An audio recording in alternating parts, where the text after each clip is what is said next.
Benvenuti a Scoring for Films da Fabrizio Campanelli e Vito Re. E perché oggi apro io? Perché oggi ospite di questa puntata è il compositore Vito Re. Grazie per avermi invitato. Un giovane compositore, promettente che ci porta in una sua sessione di un film che uscirà nel 2017. Esatto. Film che è uscito quasi 10 anni ormai, mamma mia, ragazzi, quasi una decade. Sì. Vola il tempo, vola quando scrivi musica, sì, come vola il tempo quando scrivi musica. Ci si diverte.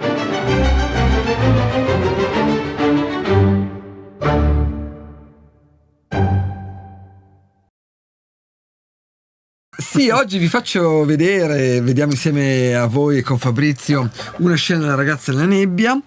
Regia di Donato Carrisi. Con la regia di Donato Carrisi, con Tony Servillo e Greta Scacchi in questa inquadratura. Vive la France, lo sai? E Jean Reno. Certamente, va bene, insomma. Avrei potuto scegliere tante scene da questo film che mi ha dato insomma tante soddisfazioni, anche la colonna sonora è andata molto bene.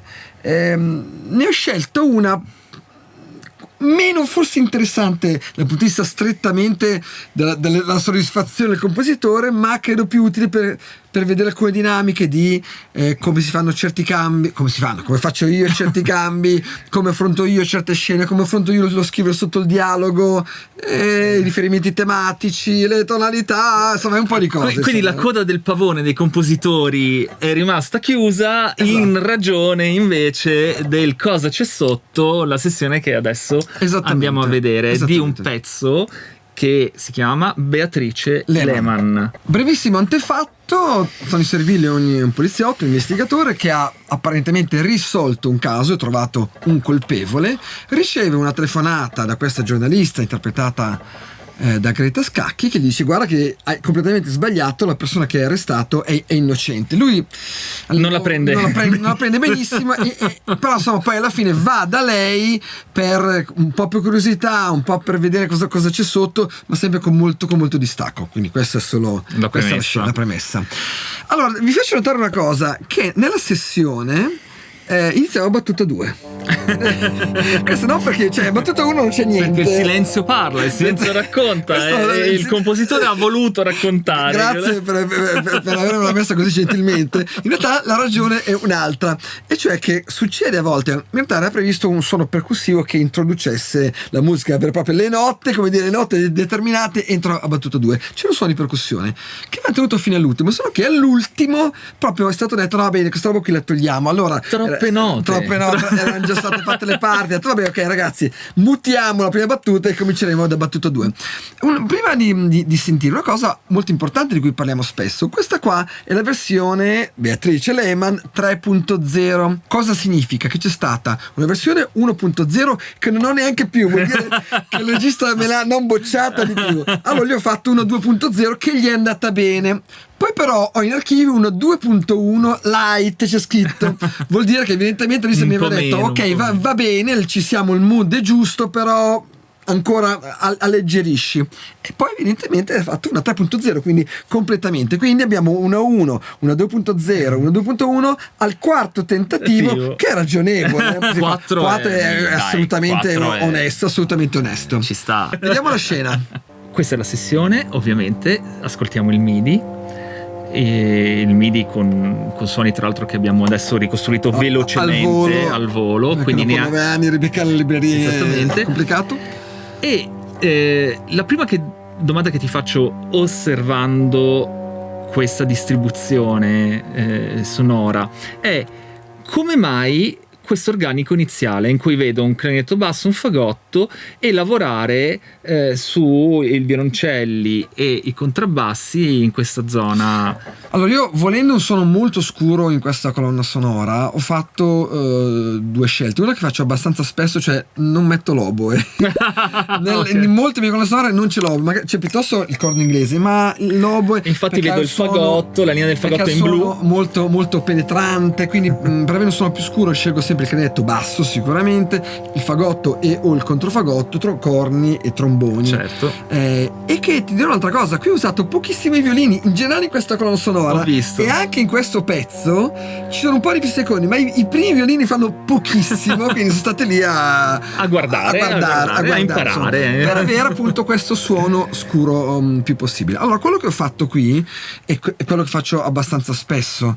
Ho preso il tema principale della Ragazza della Nebbia, che è quello che fa Sol, Fa, La, Sol, Mi, Do, in Do minore, e l'ho innanzitutto portato in alta tonalità, mantenendo Sol, Fa diesis, La bemolle, ma in Sol minore, e poi dilatandole, quello che io chiamo l'utilizzo subliminale del tema. Infatti è molto nascosto. È molto nascosto. Non si deve, probabilmente se non lo sai neanche lo ritrovi, ma non ha importanza. Il concetto è che per partire su un qualcosa che già è stato sentito, è utile a volte metterlo dentro in maniera che sia mascherato, ok? Perché comunque un certo grado di familiarità inizia a circolare nella testa dello spettatore. Quindi abbiamo detto, è stato eliminato quel suono di percussioni che introduceva l'inquadratura di Tony Servillo quando guarda quello che la giornalista gli dice di vedere. C'è una bellissima inquadratura che adesso segue, che è la telecamera che entra nella finestra. Lei adesso gli sta parlando, vedi qui c'è la telecamera, guarda che la telecamera entra nella finestra. Io per ottenere questo effetto del vetro che si attraversa, ho usato dei crotali, che sono praticamente come dei piccoli piatti multipli suonati però con l'arco, che mi ha dato questo suono che state sentendo, appunto un po' vetroso. A un certo punto entra questo tema, che è il tema delle ragazze scomparse. Siccome lei qui sta parlando delle ragazze scomparse, ho inserito appunto questo riferimento un po' più chiaro appunto al tema delle ragazze scomparse. Ma la cosa, come dire, tutto questo è l'introduzione. La cosa interessante, credo io, dal punto di vista musicale, arriva a questo punto. Cosa succede? Lei praticamente, dopo un po' di convenevole, gli mostra il perché, le ricerche che ha fatto lei, e il perché secondo lei quello che lui è arrestato è fondamentalmente innocente. Leggendo la partitura, la prima cosa che ti ho chiesto è: ma qui c'è un cambio di tonalità già tra le 13 e le 14. In realtà sì, è un finto cambio di tonalità, perché nel momento l'apertura, eccolo, ci stiamo preparando, e quando lui poi vede c'è il cambio di tonalità proprio quando lui vede. Allora, questa è una cosa che faccio spesso nelle scene di avvicinamento, cioè le viole sotto ribattute e il tempo che è lento. Inizia la tensione aumenta gli strumenti, aumenta la tensione, rimane sospeso lì, ecco. Ok, qui c'è sta questa finta modulazione, perché da Sol minore va a Si minore.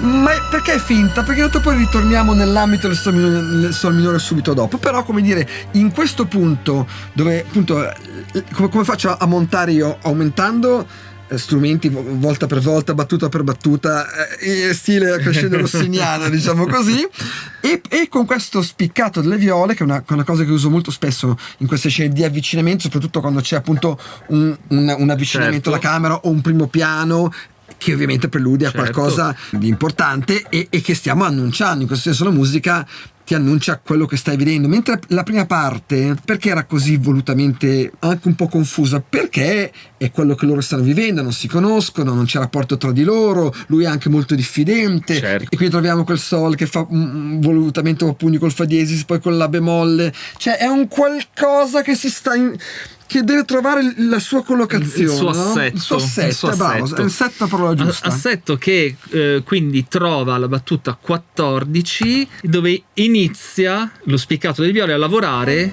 sotto un movimento anche di corni. Sì, corni che fanno l'armonia e il fagotto che fa la parte più melodica, tematica, se vogliamo.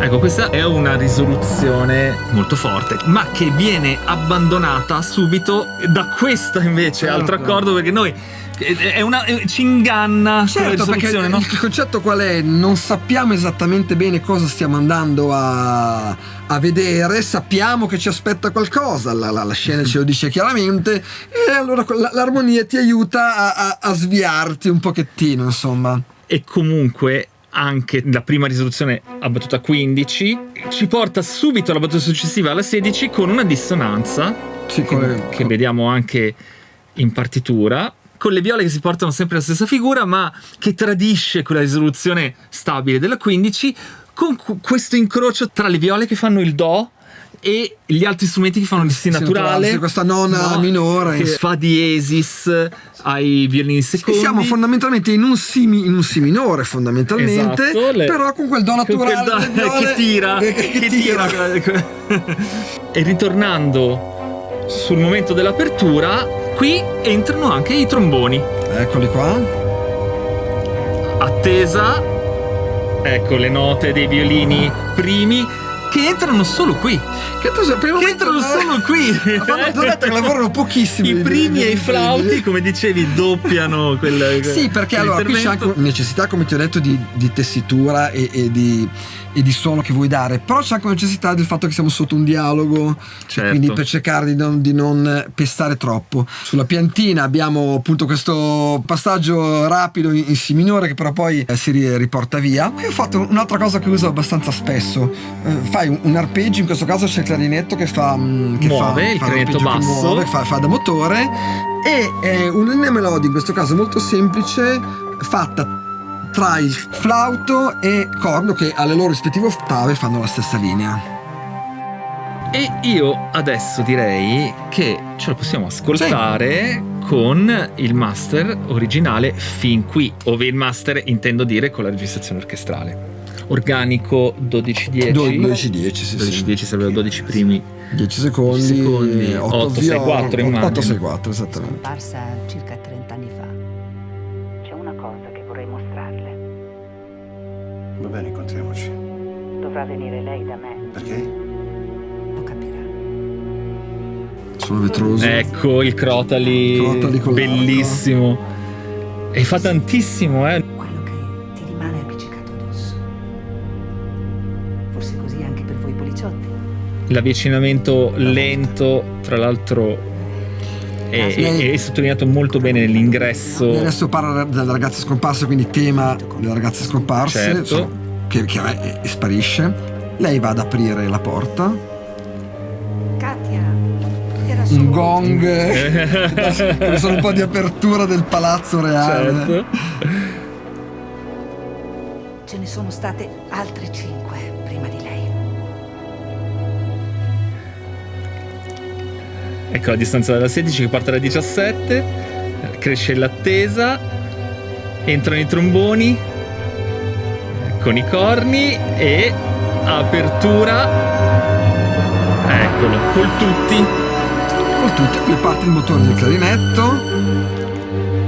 e adesso vediamo bene cosa succede dopo. Allora, ovviamente su un dialogo devi stare attento a non cambiare troppo la tonalità, ormai certo. Ci siamo settati qui ed è meglio restare lì, salvo quando c'è un qualcosa importante da sottolineare. Mi piace molto, facendo un passo indietro, il tabellone, tu sottolinei il movimento di passaggio di servillo, l'attenzione con il flauto. Il flauto muove, sale, e questo movimento è anche il movimento della mia mente che entra, si medesima in quei toni di servillo, che elabora il tabellone.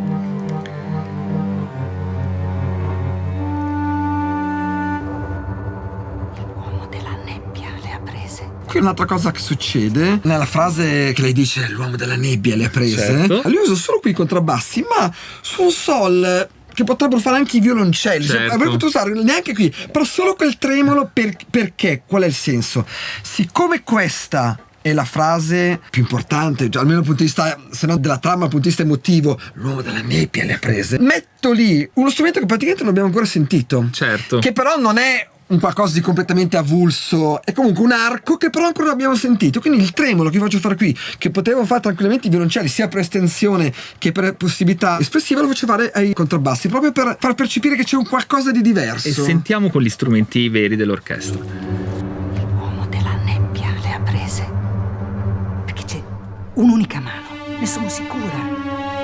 E non può essere il suo E professore. poi Questo è il tema. eccolo, e poi qui l'abbiamo tutto fuori. unisono, viole e violoncelli. Perciò lei E questo qua insomma è il tema della ragazza nella nebbia, e siccome insomma c'è anche le fotografie eccetera eccetera, quale punto migliore per poi poterlo inserire, però sempre con i violoncelli, quindi mettiamo sempre sotto al dialogo sempre. Sentiamo con l'orchestra. L'orchestra. Violoncello tenorile, se vogliamo anche molto maschile. Insieme questo alle viole, caso. insieme alle Insieme alle viole. viole. soprattutto E di nuovo bambini. questi cambi inaspettati Ci allontaniamo. alla 37 e alla 38, sostiene che quest'uomo che della come abbiamo abbia atteso più 30 volte anni. toccato nell'aspetto psicologico, generano quell'idea, no, di allontanamento dal centro di gravità che è spaesante. Sì, perché lui è qui che sta capendo che ha commesso un errore terribile ai danni di un innocente, e sta cambiando